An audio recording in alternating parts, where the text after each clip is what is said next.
Yes, it's summer, it's hot, so I've left the window open and once again may have a little bit of a whistling sound of the winds in the podcast, but I wanted to include this paper in the new findings. We have looked at some aspects of this under bending the curve. Ramanathan's group has been advocating this idea of focusing especially on short-lived climate pollutants which are co-emitted with fossil fuel burning and other human activities, and they tend to, some aerosols for example, tend to offset the warming due to greenhouse gas increases related to human activities by scattering sunlight or altering indirect properties like cloud optical properties. And this paper looks at this again in the context of the assessment report 5, which was released in 2014, and assessment report 6, which is being released now. I think it's complete 2021-2022, and there is some inconsistency in the way the pollutants are included and reported by sources, by concentration, and there is some arguments made in the paper that to appropriately meet the global warming targets, to meet global warming targets in a timely manner, special attention has to be paid to mitigating short-lived climate pollutants, because as decarbonization happens according to the plans to meet the global warming targets of 1.5 and 2 degrees C, the compensating effect of the short-lived pollutants will be removed, which means warming will accelerate and we are likely to hit the warming targets and exceed them earlier, like in the short term by 2050 and then in the longer term by 2100. So some details are there in the paper that I'm not going to get into, but just want to give you a gist of the results. Looking at radiative forcing from 1750 to 2011 as considered in the previous IPCC assessment report 5, net forcing estimated at 2.4 watts per meter squared doesn't include the compensating effect, cooling of 1.3 watts per meter squared for these from these non-fossil fuel, non-CO2, short-lived climate pollutants and so on. So the net positive forcing in this case would be 3.7 watts per meter squared. So you can look at the numbers from the AR5. CO2 was 50%, methane and ozone 25%, black carbon, HFCs, CFCs and N2O are on this side. Obviously, these also count as short-lived pollutants and can be non-fossil fuel coming from peatlands, wetlands, rice paddies, and so on. And ozone is not only, both are bad for health as well as ozone has serious crop damage, so you will have lots of co-benefits in addition to slowing down the warming when you deal with mitigation of short-lived climate pollutants, which we have looked at in some detail in the course on bending the curve. Okay, in 2019 in the assessment report 620 forcing relative to 1750, net was 2.7, so up from 2.4. Positive forcing is up also to 4.1 watts per meter squared because the negative forcing has increased slightly to minus 1.4 watts per meter squared. CO2 has increased, ozone and methane have increased, black carbon has decreased, HFC and CFC sit here, slight change, and N2O is almost the same.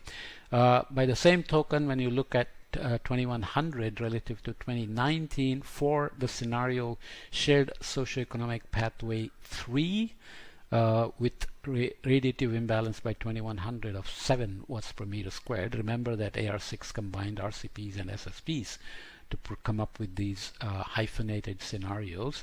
Net forcing is 4.3 watts per meter squared, so estimated pollutant mitigations are taken in a separate radiative balance energy model to come up with these numbers, and not the same CMIP6 models being run in this case, which is a detail that you should know.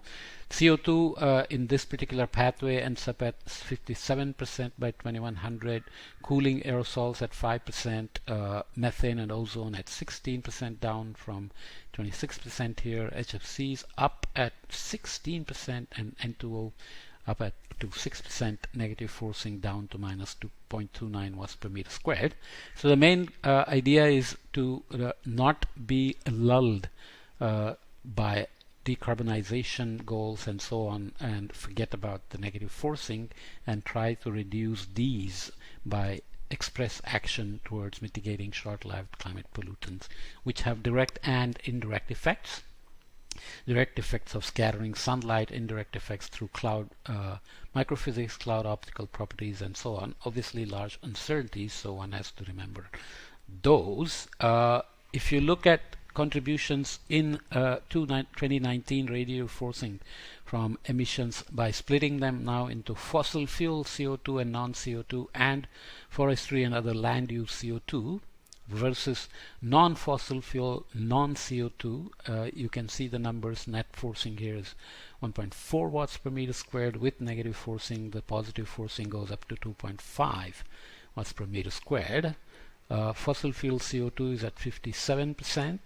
Black carbon, methane, ozone, CO2 from forestry and other land use together here provide us the direct part of it, and the part that is required to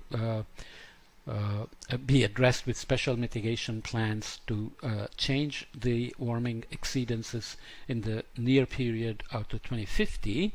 Again in SSP 3 7.0, we're looking at a net forcing of 1.2 watts per meter squared and a cooling effect of minus 0.22 watts per meter squared. So positive forcing here is 1.4 watts per meter squared, and here are the short-lived climate pollutants, methane and ozone, black carbon, HFCs and CFCs, and N2O. So you can look at the numbers, but unless you go into the details in the paper and the supplemental material and the appendix of the paper, you will not get all the details. But just remember that I'm giving you a gist of the results, that just focusing on decarbonization may lead to exceeding global warming targets very soon, because when we decarbonize and drive towards net zero targets, we're going to remove the negative forcing as well. So we need to deal with those with express mitigation plans, targeted mitigation plans. So 2100 relative to 2019, by the same token, fossil fuel and FOLU CO2 net forcing would be 3.1 watts per meter squared for this SSP 3 7.0.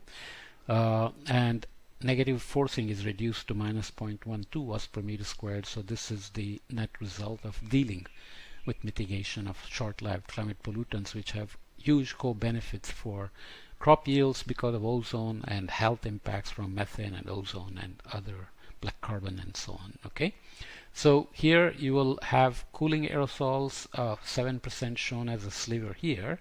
Fossil fuel CO2 would be 85%, methane and O3 would be reduced to just 8%, with non-fossil fuel, non-CO2 net forcing coming in at 1.3 watts per meter squared and a cooling effect of 0.25 watts per meter squared, with a positive forcing resulting is 1.5 watts per meter squared. And the split of methane and ozone and the cooling aerosol is down to 1%, and these are the various other for SFCs, N2O and methane plus ozone. So just remember that these are total fossil fuel and FOLU forcings, and these are non-fossil fuel, non-CO2 forcings. Okay, so looking at the warming rates then, and warming itself, warming relative to the base period of 1850 to 1900 in degrees centigrade, there is the historical period with the confidence levels from 5% to 95%. We have had some ups and downs, but we are accelerating the warming, including the warming pause period and so on, that have finished by now. Let's not go into that detail. But when you look into the future, you have the reference case. Decarbonization will damp the warming by a bit, but dealing with decarbonization and targeted mitigation of short-lived climate pollutants would reduce the warming by quite a bit, especially affecting the exceedances of the 2 degree C warming here, for example, in the near term. And when you look at the warming rates in degree C per decade, it's even more obvious that while decarbonization does give us reduced warming rate with respect to the reference case, targeted mitigation of short-lived climate pollutants drops the warming rates tremendously. We are still positive, of course, but you can see the huge change in the warming rates and the resulting reduced warming. So there is a longer term impact of this as well, but the idea is that we can easily aim for avoiding global warming target exceedances by focusing more specifically on these short-lived climate pollutants and remove the any uncertainty or hidden compensations that are happening by co-emitted pollutants along with fossil fuels and other human activities. Okay, so I just wanted to summarize that. Lots of details there which I am not addressing in this short podcast, but you can obviously go back and read it. And I hear the breeze, so let me make sure that it's not too bad in terms of sound quality. But I have to deal with the heat and humidity in Mumbai by enjoying this breeze as well. Okay.